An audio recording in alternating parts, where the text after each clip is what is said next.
Hello friends, I'm George, the nice smelling gentleman.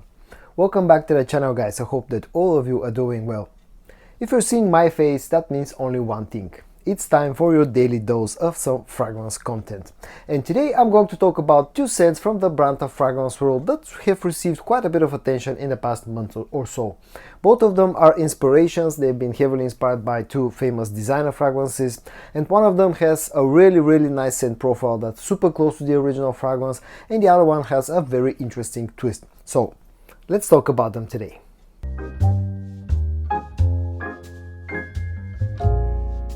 The first one that I'm going to talk about today will be Genuine Men Giovany Reserve from Fragrance World. The fragrance comes packaged in this sort of a very dark or black colored box with some golden accents. The things you should need to know here: concentration EDP, bottle size 100 milliliters, and if anyone is interested, the production date here is May of 2024. And then this is how the bottle looks. It's an interesting looking bottle, and probably at this point in time you already can guess what this is cloning or has been heavily inspired by, and that's Givenchy Gentleman Reserve Privé. The bottle has nice heft, the cap is plastic, but it's a snug fit, and all around it's a pretty decent packaging.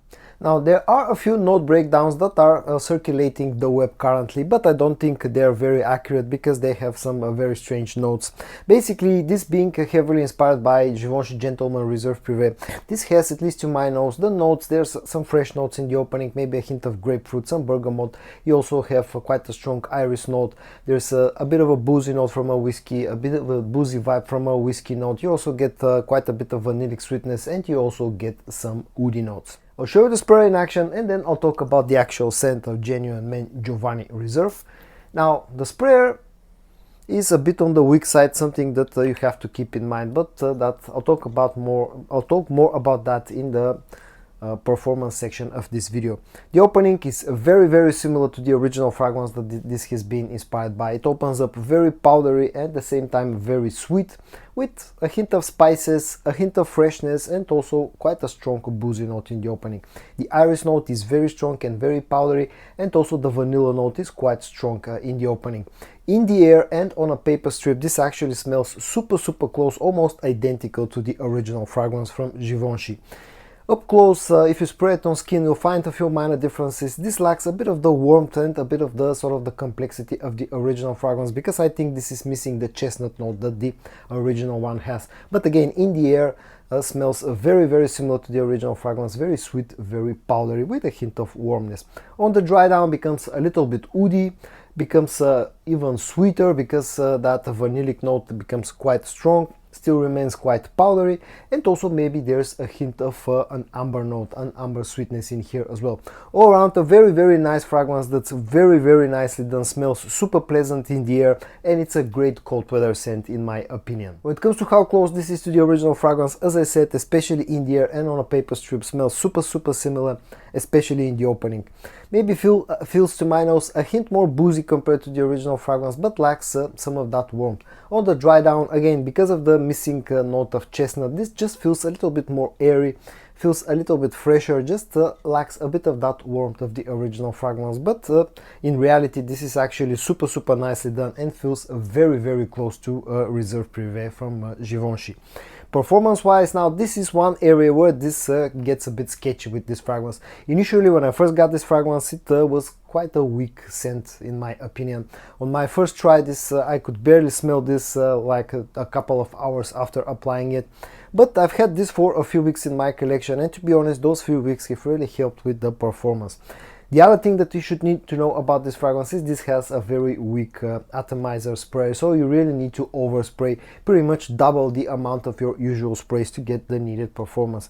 Now, with about a month of maceration and with a few more sprays than usual, I get about 6.5 to 7 hours of performance out of this fragrance, which is not that bad, in fact above average in my opinion. But where this lacks is on the projection side. This will project for about 1 hour, maybe slightly over 1 hour, but the projection is never really that strong. It's more of an intimate type of scent, so just keep that in mind when it comes to the performance. Price, about the usual fragrance world price, at least around here in Europe. This costs about the 22, 23, 25 euro mark, which is a decent deal in my opinion. And versatility wise, definitely a cold weather scent, definitely a nighttime scent, actually quite a good masculine powdery cold weather fragrance. And moving on to the second fragrance featured in today's video, Nuke 2.0 from the brand of Fragrance World. The fragrance comes packaged in this black colored box with this sort of rose gold accents on it. The things you should need to know about this one here: EDP concentration, once again 100 milliliter bottle size, and the production date, again if anyone is interested, is July of 2024, so a pretty recent bottle.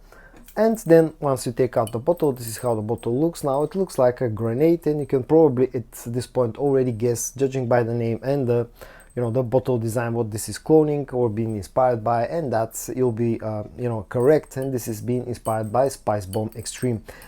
A little bit of a different imagination of how a hand grenade looks, but you still get that stopper, that safety mechanism that you'll get from a grenade, and all around actually feels pretty nice in hand. Now, let me show you the sprayer in action, because this actually has a very nice sprayer, and then I'll talk about the scent of Nuke 2.0. Now, the sprayer is not pressurized, but it's really nice.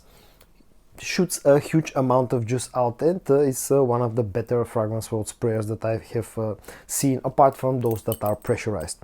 And now onto the scent of Nuke 2.0. As I said, this is being inspired by Spice Bomb Extreme from Victor and Rolf, but this is more like a twist, more like an inspiration, rather than the straight up clone like the previous fragrance that I showed you earlier in today's video.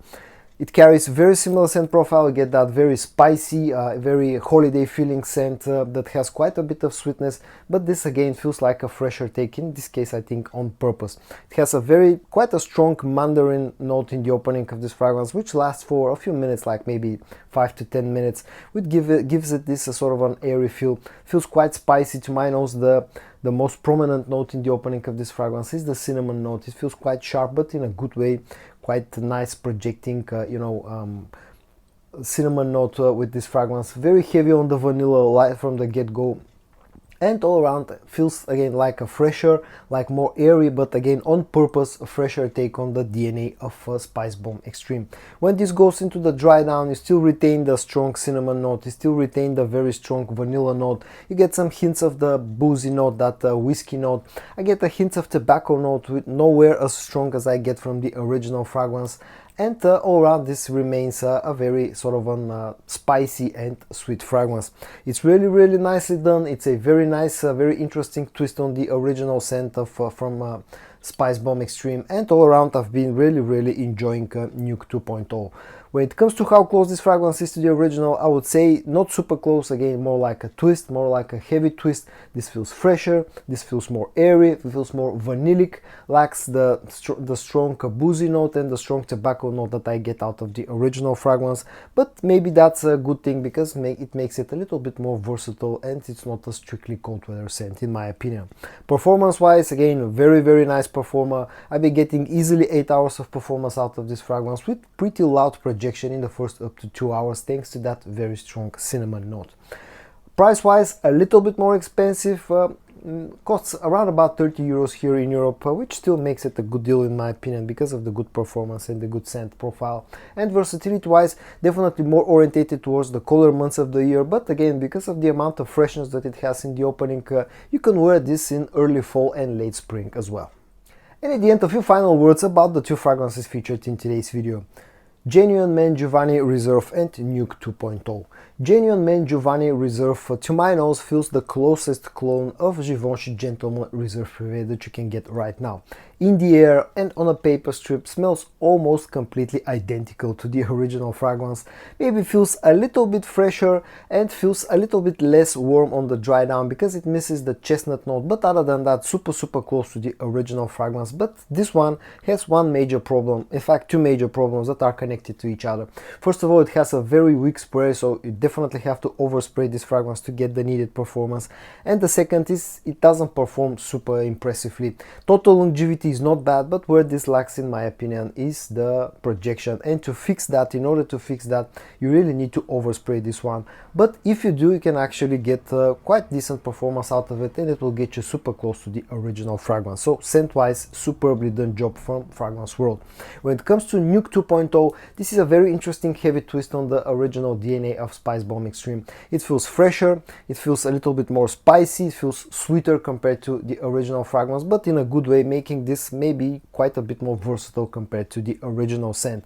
Good quality, performance is really nice, has a really nice almost pressurized atomizer, and all around I've been really enjoying Nuke 2.0. And so guys, in today's video I reviewed for you two of the latest Fragrance World releases, Genuine Men Giovany Reserve and Nuke 2.0.